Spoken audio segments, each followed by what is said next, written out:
existen muchas realidades juntas en este país. La de la hiperconectividad, que se vive por ahí más en las ciudades, y la realidad de un vasto sector de los habitantes de este país, que es que el acceso a internet, a teléfono, a otros tipos de comunicación le son realmente imposibles físicamente. Si una persona que vive en un puesto en medio de la montaña, lo único que le llega es Radio Nacional.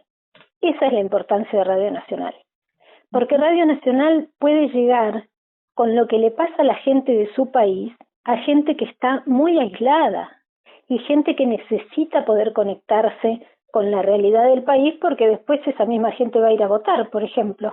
Claro. Entonces va a tener que tener un mínimo de instrucción ciudadana, que es lo que da la radio, te cuenta lo que pasa, lo que pasa en tu lugar, lo que pasa en el país, lo que pasa en el mundo, te muestra música que por ahí no escucharías de otra forma, y esa necesidad de la radio solo puede ser llevada a cabo por el Estado.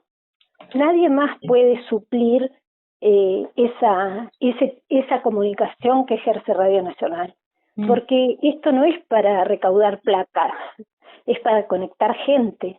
Entonces es un papel que el Estado, nosotros creemos, no puede delegar.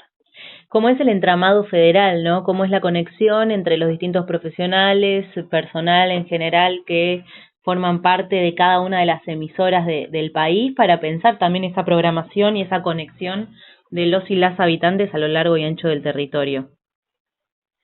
Mira, a lo largo de la historia de la radio hemos tenido diferentes formas en que el federalismo se llevó a cabo a través de la red de Radio Nacional. Algunas más eficientes, otras menos, pero en todas las formas hubo trabajadores precarizados en el medio. Es decir, que el Estado nunca se ha dado como tarea llevar adelante una real comunicación federal en sus emisoras de Radio Nacional, sino que ha ido más o menos a los ponchazos, manteniendo más que nada a los trabajadores la función de Radio Nacional. Por eso ahora somos los trabajadores y el pueblo que la usa los llamados a defender a Radio Nacional, a no permitir que se desguace. Claro. Esos rumores de que provincializarían algunas, que dijo un gobernador de la Patagonia, probablemente el gobernador tenga muy buenas intenciones, pero si tiene realmente buenas intenciones, tiene que venir al lado de los trabajadores a luchar para que Radio Nacional siga siendo las 49 emisoras que son en todo el país. Claro. Y para hacerla más fuerte, y para que le pongan la antena Bahía que se cayó con la tormenta, y para que le instalen la antena a La Rioja, y te podría describir 11.000 problemas que hay. Luchar por Radio Nacional es defenderla como es, Pensaba no desmembrarla.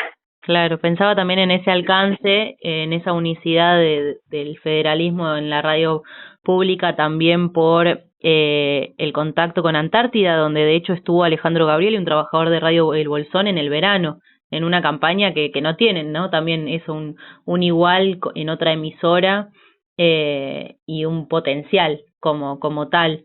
¿Qué ha pasado además, Cecilia, desde enero a esta parte con estos intentos y praxis en la gestión libertaria? Bueno, de enero a esta parte hemos perdido 250 compañeros, 250 trabajadores que estaban ejerciendo su trabajo en condiciones absolutamente precarias, facturaban para poder cobrar su sueldo, fueron despedidos entre diciembre y febrero en Radio Nacional. Por supuesto, el ajuste a los trabajadores es brutal. Nos han, como a la mayoría de los trabajadores de este país, los aumentos de salario que hemos conseguido no han sido aumentos, sino amortiguar la pérdida salarial que estamos teniendo, porque hemos perdido los trabajadores en general 40 puntos de diciembre hasta ahora en nuestro salario. Y además, en Radio Nacional, que tenía su programación a costa de trabajadores precarizados y de horas extras de nuestros compañeros porque si no, no se podía sostener la radio al aire, han cortado todas las horas extras también. Claro. Eso tiene un problema doble. Por un lado, que faltan horas de trabajo, y se nota, y las radios tienen que cerrar porque sábado, domingo y feriado no autorizan horas extras. Entonces, hay que luchar contra todo eso para defender Radio Nacional. En el discurso, además, y en la elaboración de la propia historia del país, ¿qué sucede cuando la emisora nacional no transmite un 24 de marzo, ¿no? Que había pasado también justamente esto como consecuencia de lo que nos mencionas recién, la falta de cumplimiento ahí de horas de los trabajadores por órdenes de la dirección. Sí, además viene bárbaro, ¿no? Cuando se necesita que algo no se difunda, nos dispensan a los trabajadores. Lo de Telam, por ejemplo, es un problema enorme. Es un problema enorme para toda la comunicación del país, porque en la era de la fake news no tenés dónde referenciarte. Un trabajador de cualquier lugar del país sabía que entraba a Telam y veía si lo que había visto en otro portal era cierto o no. Ahora esa referencia ya no existe. Como trabajadores deshuesando. ¿Has visto que faltaba todavía concientizar o a la comunidad entender lo que implica eso, ¿no? El funcionamiento de una agencia nacional de noticias, porque muchos pensaban que era un medio partidario funcional a un grupo empresario, tal vez, como muchos otros que están en la libertad de emitir un montón de cuestiones, pero que, bueno, no era el caso de Telam como agencia nacional de noticias.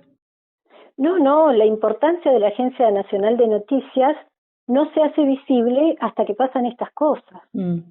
Pero la importancia es enorme y otra vez el Estado no puede delegar una tarea tan importante como es la de ser una referencia en un momento en que las fake news tienen la misma dimensión que la realidad. Entonces, el Estado tiene que velar porque haya una referencia de verdad en algún lugar, y esa referencia de verdad es Telam, por eso hay que seguir defendiendo Telam. Cecilia, ¿cómo seguirán las medidas de lucha de los trabajadores de Radio Nacional justamente frente a este contexto?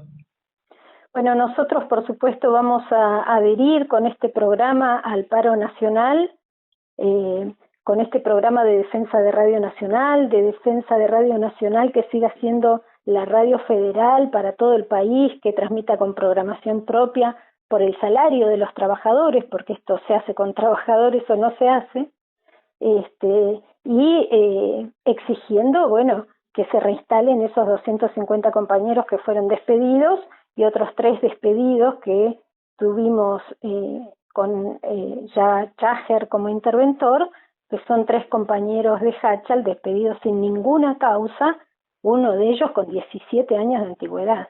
Entonces, con ese programa vamos al paro y seguiremos, nosotros estamos en estado de asamblea permanente, seguiremos deliberando qué otras cosas hacer para que se entienda que esto no se puede dejar pasar, que si perdemos los medios públicos estamos perdiendo mucho en este país.